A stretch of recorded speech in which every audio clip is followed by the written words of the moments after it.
বাবা যখন সব সম্পত্তি ছেলের নামে লিখে দিতে চাইলেন, তিনি দলিল ফেরত দিয়ে বললেন, তোমরা পাশে থেকো, এটাই যথেষ্ট। আসসালামু আলাইকুম। অর্থবিত্ত থাকা সত্ত্বেও তিনি কখনোই তার ছেলেকে 10 টাকার বেশি টিফিন খরচ দিতেন না। ছেলে মাঝে মাঝে বন্ধুদের ব্যাগ, ঘড়ি বা অন্য জিনিস পয়েন্টিং করে বাবাকে দেখাতো, কত দামি, কত সুন্দর। কিন্তু তিনি নিজে কখনো এসব চাইতেন না। তিনি জানতেন বাবার কাছে চাইলেও মিলবে না। একদিন ছেলের পায়ে হালকা ব্যথা ছিল।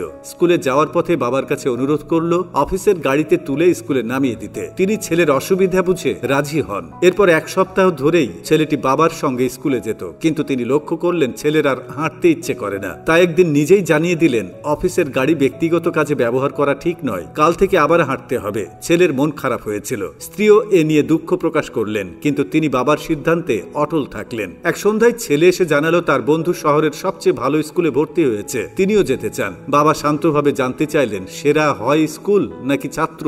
ওই স্কুলে গিয়েও তুমি যদি ফেল করো তখন দোষটা কার হবে? ছেলে উত্তর দেয়নি, শুধু বুঝে নিয়েছিল কথার গভীরতা। বাবা তাকে বুঝিয়ে দিলেন তিনি নিজেই তার পরিবেশকে সেরা করে তুলতে পারেন। পরে একদিন ছেলে জানালো ইংরেজি আর গণিতে দুর্বলতা আছে, তাই একজন টিউটর প্রয়োজন। বাবা সোজা সাপটা জানিয়ে দিলেন তিনি সামর্থ্যের কথা ভেবে বাইরের টিচার দিতে পারবেন না, তবে রাতে অফিস শেষে নিজে তাকে পড়াবেন। ছেলে কিছু বলেনি, শুধু জড়িয়ে ধরে সম্মতি জানালো। কয়েকদিন পর ছেলে ইলিশ মাছ খেতে চাইলো। বাবা জানালেন টাকায় টান আছে। ছেলে তখন 50টি 10 টাকার নোট বের করে দিল। জানালো তিনি প্রতিদিনের টিফিন মানির কিছু অংশ জমান, কারণ তার এক বন্ধু না খেয়ে স্কুলে আসে। সেই বন্ধু কখনো চায় না, তাই মাঝে মাঝে তার সঙ্গে খাওয়ায় অংশ নেয়। অন্য সময় ছেলে টাকা খরচ না করে জমিয়ে রাখে। বাবা বিস্মিত হয়ে অনুভব করলেন তার ছেলে অভাবের মূল্য বুঝতে শিখেছে। ঈদের কেনাকাটায় ছেলে নিজের জন্য শুধু একটি প্যান্ট নিয়েছিল, আর বাবার জন্য পাঞ্জাবি, মায়ের জন্য শাড়ি। তিনি জানতেন টাকাটা কিভাবে খরচ করতে হয়। একদিন বলল তার এক বন্ধু বাবা মায়ের দেওয়া সব পেয়েও ভালো মানুষ হতে পারেননি, আর তিনি পেয়েছেন সীমিত,